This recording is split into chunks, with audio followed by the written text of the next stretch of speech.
The government indicated that this is to ensure the efficient collection of taxes from citizens. The minister spent millions to set up that TTRA to ensure that he can go into the pockets of citizens to collect taxes in this guava season, but he would not find sufficient money to help people. This bill came to the Parliament many incarnations. In 2010, twice in 2018, once in 2019. All those versions of the bill to establish the TTRA contain a 3/5 special majority clause. Save and accept the 2021 TTRA bill, which is currently on the order paper of this House, which was passed in the Senate with a simple majority. The Attorney General and Cabinet have a passion for removing constitutional majority and railroading their way in an undemocratic manner through the Parliament. That TTRA bill interferes significantly with property rights and privacy rights protected by Sections 4 and 5 of the Constitution, but no special majority clause. They removed it. It is my considered view that the bill, if passed without a special majority, it will come here. If it's passed without us, it will be unconstitutional, and we will challenge it in the courts. We will challenge it. This TTRA is in effect the minister's revenue authority. There is no independence in the provisions that are laid out in the bill to the authority or the board of management. There is no independence because the minister and or cabinet has total control over the appointment of the board, director general, and employees of the TTRA. The minister announced that he would pick out, he get 100 tax army, 100 persons. What happened to the last time you said you would bring out an army of tax collectors and tax compliance officers? What happened to them? Were they ever hired? Where is the independence of the TTRA?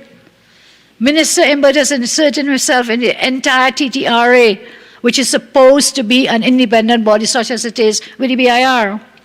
We have seen when there is political interference in independent institutions, they crash. Just look at the police service. Look at the Police Service Commission, which I turn to now. I am aware that there are several court actions regarding, firstly, the interpretation of the 2021 order in relation to the appointment and selection of a Commissioner of Police. That has now been expanded to include an interpretation of the 2009 order, which deals with acting appointments. This was introduced by the AG, who apparently is now confessing that he needs the help of the court to read and understand the legislation that he drafted and brought here. There is also a court matter challenging certain decisions made by the now defunct Police Service Commission. Madam, I do not intend to speak on these matters as they pertain to the court proceedings. However, we cannot entirely ignore the elephant in the room. Our state of national insecurity is made even more glaring as a result of this debacle surrounding the appointment of a cop and the complete implosion of the Police Service Commission due to the reckless, incompetent, and deliberate political interference in our independent institutions and processes by high public officials. Based on what is reported in the media, madam, we may very well find ourselves without a Commissioner of Police or even an acting Commissioner of Police come October 15. That is when the appointment of the present acting, Mr. Jacob, ends. The Prime Minister and other members of the Cabinet have accepted that the proper procedure was not followed in the appointment of one of the acting commissioners. This is the second time that this AG has attempted to interfere with the process of selecting and appointing a Commissioner of Police. And both times, litigation had to be commenced. The first time, they attempted to insert the Minister of National Security into the process, and the court struck out those offending parts, saying that they were interfering with the independence of the Police Service Commission. They have returned this year, and instead of inserting a minister into the process via the order, someone inserted themselves physically into the process by appearing in the President's house to exert influence. And I call upon the government, I call on the Prime Minister to tell us, who is that high official? Who is that official?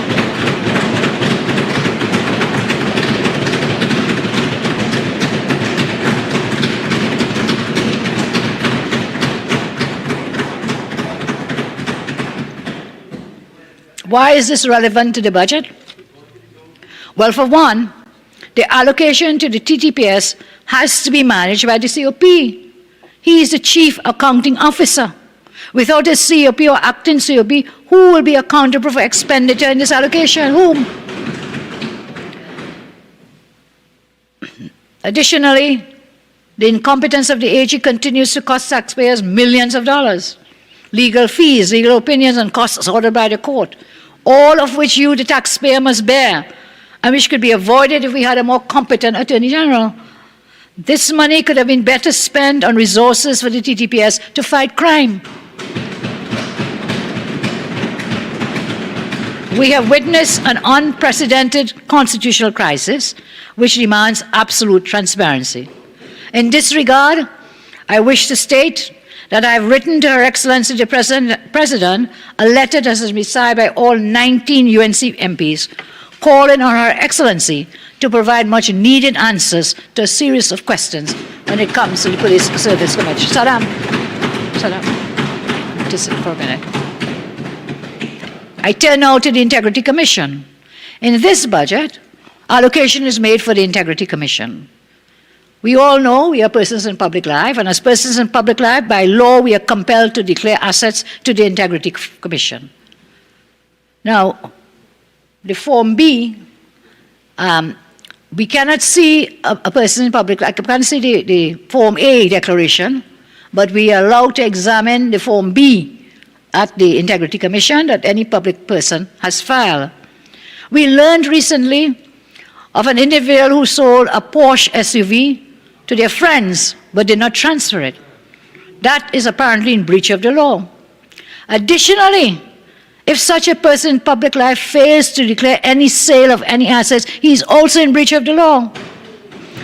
Based on the records in the Integrity Commission, a person in public life sold a vehicle, a Porsche, in 2016 and failed to disclose the sale to the Integrity Commission in 2017, in 2018, in 2019, in 2020. Failed in breach of the law, Madam Speaker. Only in 2021, after a marked bust, as people say, was the sale declared by way of a letter dated in February 2021. Why did it take 5 years to disclose the sale? Why? In breach of the law. What were you hiding? Is the Integrity Commission under-resourced to detect these matters? Government has slashed the recurrent expenditure to the Integrity Commission, where when we were there in 2015 was 16.6 million allocated. They've slashed it by half, by 50%, down to 8.3 million in this budget, 8.3 million. And so there we are. This matter, we deserve an explanation. Why you would take how many years? 5 years or something? To comply with the Integrity in Public Law Act. I turn now to another matter that is cause for concern for everyone, and not just for UNC opposition members, or not just for trade unionists, not just for journalists, every person in public life. I want the government to answer if they have contracted an Israeli company to gather information and intercept people's private phones and their emails and so on. A whistleblower has indicated that there are members of the government who has made contact with this Israeli company to intercept phones, emails, and other communications. Now, I raise this because it's not just opposition people in this matter. This is dangerous to our democracy. The PNM in a previous incarnation abused the national security apparatus.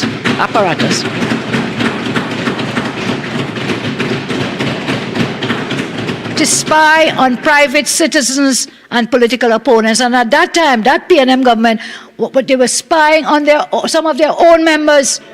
Spying on some of their own members. That is why we came, when we went into government, when all those records came to us, we said, we came here and we changed the law, madam. But then when you put compliant persons, this is where you don't have the independence of office, then you go to them as your puppet and you tell them, do that, intercept these phones. And that's what's been happening with the breakdown of our independent institutions. This is dangerous, Madam Speaker. They may be even, I don't want to involve you in the debate, but in the last incarnation, even the president's phone was being hacked. The then president's phone was being hacked. I call on the Prime Minister as head of National Security Council to clear the air.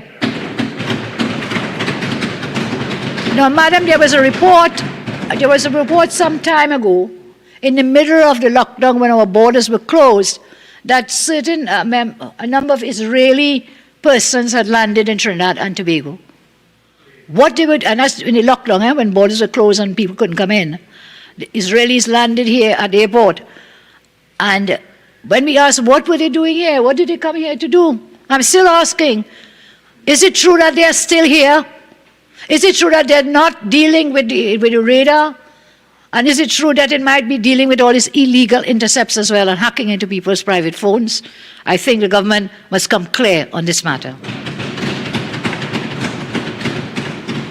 I turn now to the property tax. I dreaded property tax.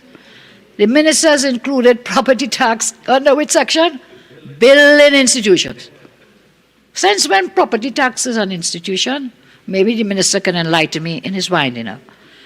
I don't know if this is another typo. I don't know. But property tax, as far as I'm aware, is not an institution. According to the law, property tax collection can begin after 50% of all lands in TNT have been valued. This means 50% of all residential, commercial, agricultural, industrial lands. I beg your pardon, 53(1)(e), please. I'm hearing a lot of crosstalk from across the floor. And the crosstalk is on both sides. So I ask all members, let's listen to the member for Superior, Leader of the Opposition. Thank you, Madam Speaker. So that means that 50% of all these lands have to be valued, have to be valued in order for the tax to be implemented. Today, the minister cannot tell us the total number of properties in TNT. Minister reported the 127,969 valuation return forms were submitted. So, well, Mr. Minister, does that take us to the 50% mark or doesn't it? How much is it of those forms? And you're actively pursuing valuations in certain areas and constituencies so that the assessment role would be completed sooner in those areas and taxes collected there first. Is that what is happening? Is this geographic discrimination? Is this valuation apathy? These are concerns that citizens have. Will this tax be rolled out equitably? Persons today are struggling to keep a roof over their heads, paying mortgage or rent for an apartment to live in. Some are being served eviction letters. They have no money to buy food and devices for their children, but the minister wants them to pay property tax or higher rents, which would come as a natural consequence of the property tax. Again, I say this is war on the people of Trinidad and Tobago at this time. Under this draconian law, if you fail to submit the valuation forms by 30th November, you shall be liable to pay a $5,000 fine. That is a criminal offense. So you can be dragged before a magistrate's court, you can be fined this $5,000 for failure to submit the form, and you will have a criminal record entered against you. All because this government wants your money. They told us that, we want your money. Again, this is war on the people of Trinidad and Tobago. Further, based on the law, a valuation tribunal should be established in the event someone objects to the evaluation. I ask the question, where is that tribunal? I have seen some say that the tax will benefit the community you live in. That is not true. That is not true. That is totally untrue, that it will benefit your community. In other countries, when property tax is collected by local government bodies, it goes towards fixing roads, drains, garbage collection, etc., in your community. However, in TNT, all the property tax will go into the consolidated fund. This means it will go towards $1 million rentals, $1 million indemnifications in the pockets of family and friends of the recusal twins. It is heartless for the government to implement a new tax regime based on what a home could be rented for when most people cannot even pay rent in today's world in Trinidad. Many homes cannot be rented because of the state of the roads, the flooding, unreliable water supplies. I know there is at least one member of this government who should agree with me. I want to read a statement, madam, made in this House in 2009, and I quote, "Presently in my constituency, there is anxiety at both ends of the spectrum. There is anger at both sides of the spectrum, and there is resentment on both sides. And I will tell you why. People are seeing this as a situation that ought not to have that should not have been. If you accept my argument, or my understanding, that it is really a revenue-raising measure, and anything else is disingenuous, then people are saying, had we handled our largesse differently, we probably would not have had to resort to this measure." That's the property tax, in reference to the property tax. The member who made that statement was none other than a member for Dago Martin West. None other. Mr. Prime Minister, through you, madam, I call upon you to heed your own words and stop the property tax now. Heed your own words. The member rejected the claim that property tax is a revenue, When we now have this Minister of Finance saying this will be a significant tax-raising revenue measure. This Minister of Finance, significant tax-raising revenue measure. With such strong views on this tax coming from the Prime Minister himself, it is obvious that the property tax is being collected now to compensate for all the bad spending and squandermania that has occurred. In 2009, when the country was better off economically than now, the member for Dago Martin West told the then government, and I quote, again, "If you try to defend the indefensible, you will create resentment and provoke people, and that is what we have at the moment. I know a lot of people for whom $100 is a lot of money. A lot are struggling to make ends meet," end of quote, member for Dago Martin West. Again, I call upon the Prime Minister, do not be a hypocrite. And if you name man, order your Minister of Finance to stop the property tax now.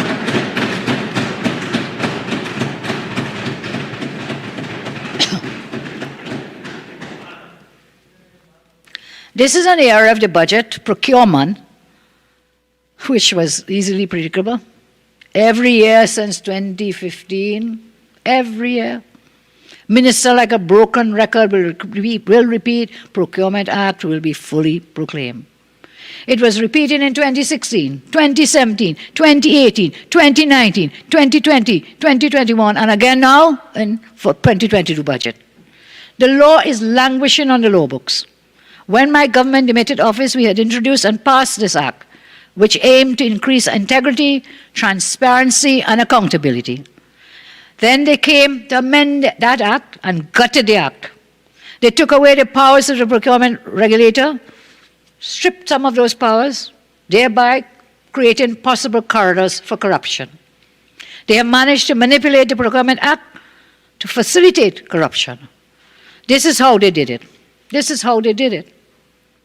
They removed, one, the procurement office from disposing, selling property owned by the state. This means there will be no transparency with respect to the sale of any property owned by the state. Petrotrin, the port, anything else, all these hotel places you want to give them, there will be no transparency and integrity, transparency. They gifted billion-dollar state assets to friends and family and financiers. I'm asking.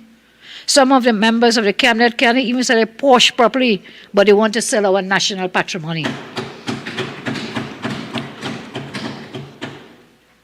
They removed government-to-government transactions and public-private partnerships from scrutiny, and yet you're coming here to boast about more, the three Ps as you call it, public-private partnerships, and engaging in these government transactions, government-to-government. How many public partnerships have we heard that the minister has announced in the hotel building and housing sector? 5 hotels. 5 hotels. Where will be the transparency? They removed from legal scrutiny, financial scrutiny, auditing and accounting and medical services. So they remove legal fees, remember? Financial fees. Because somebody has a bank and so on, brokering financial deals. They removed legal fees. They removed accounting. They removed medical services. I think somebody has some MRI place somewhere with medical services too. The removal of legal fees is particularly disconcerting, given the recent shocking revelations concerning payment of legal fees. I call upon the Minister of Finance to revert to the original law, which allowed for proper independent scrutiny of government contracts and disposal of sale of assets.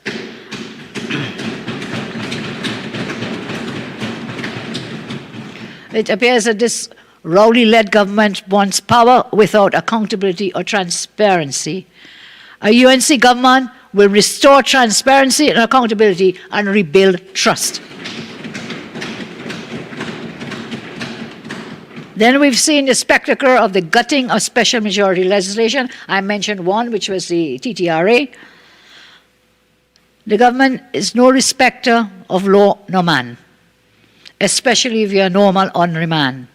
Even the sacred duty of lawmaking is a puppet show for this government, an act of political malfeasance and sacrilege. This government is openly assaulting our democracy and violating our constitution. Every time they bring critical legislation to this parliament, affecting fundamental rights and freedoms, they take out the three-fifths majority to pass laws in breach of enshrined fundamental rights. They have done it recently with the TTRA bill, as I said, up in the Senate.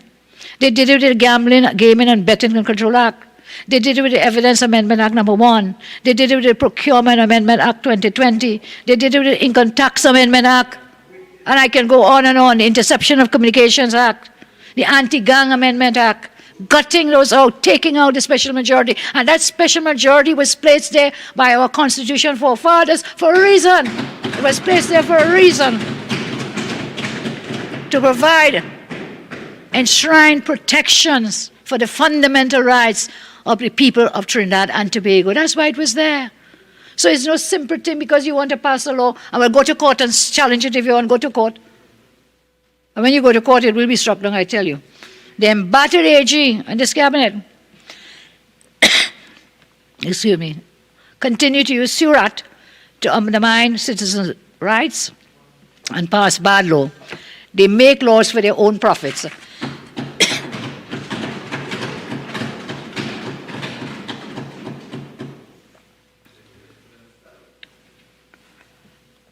Now,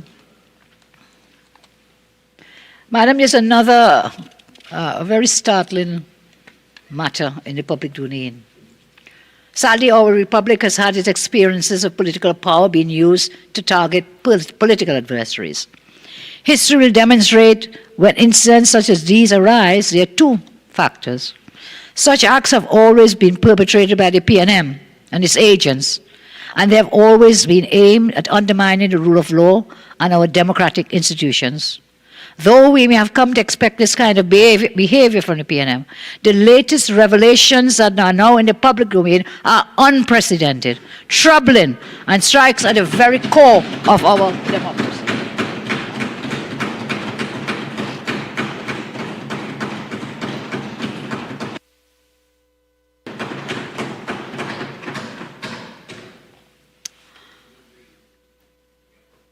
As the leader of the opposition, Madam, I consider it my duty to raise these matters in the public interest.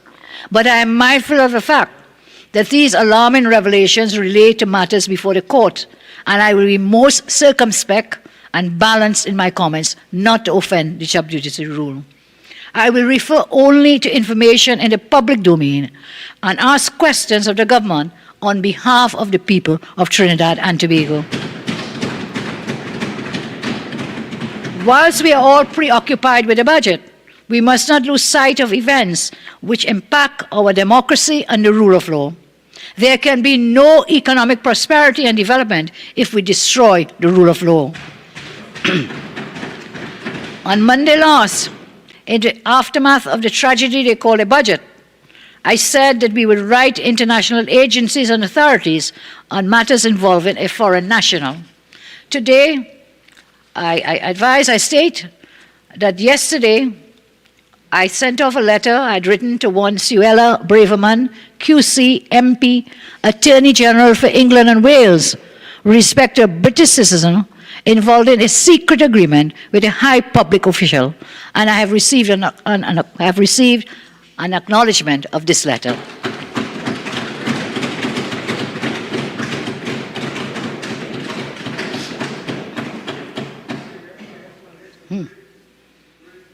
I want to turn to another point, and this has to do with what appears to be a government for friends, family, and finances.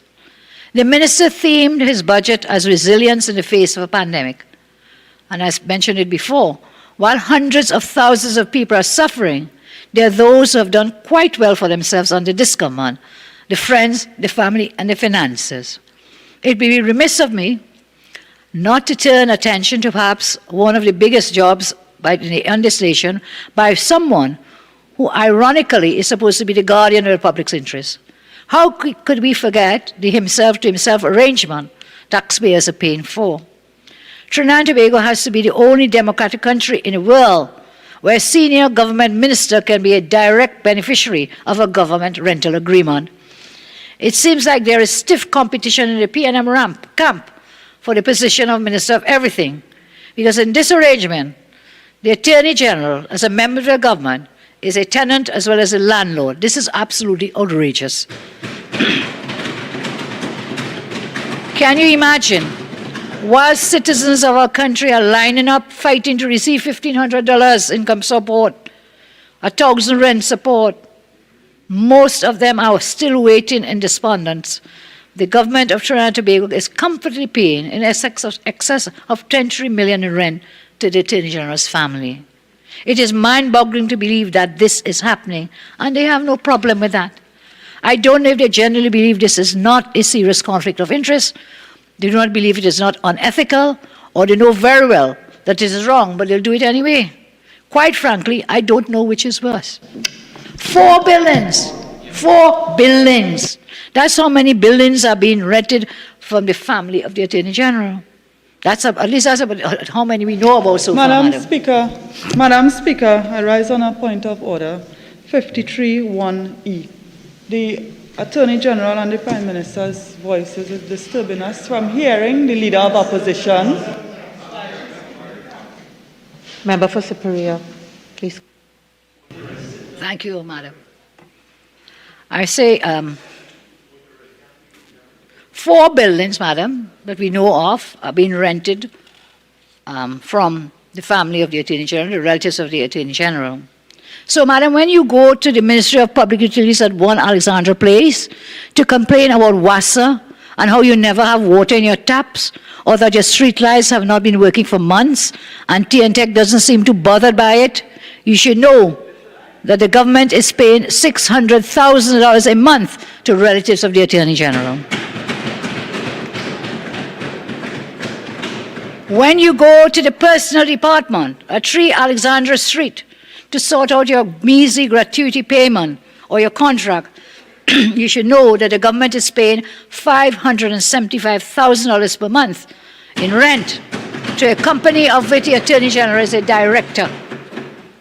When you go to the Ministry of Social Development and Family Services at 45A and C, 45A, 45C, St. Vincent Street, Port of Spain, and you cannot access government assistance, or you cannot get your salary relief grant of your $1,500 or your rental support grant, you should know that the government is paying $159,000 per month to relatives of the Attorney General. And when you go to the TTPS at the corner of Agra Street in St. James, you cannot get your certificate of character to put for your job application. You call and they have no vehicles to respond to emergency, or you don't feel safe in your communities because the TTPS is under-resourced. You should know that the government is paying $356,000 per month to relatives of the Attorney General. But when you think that's as bad as it gets, from the landlord of the nation cometh the mother of all excuses. Excuses? I recuse myself. That has to be an insult to the intelligence of the people of this country. So far as we know, the AG recused himself no less than 37 times from the cabinet room.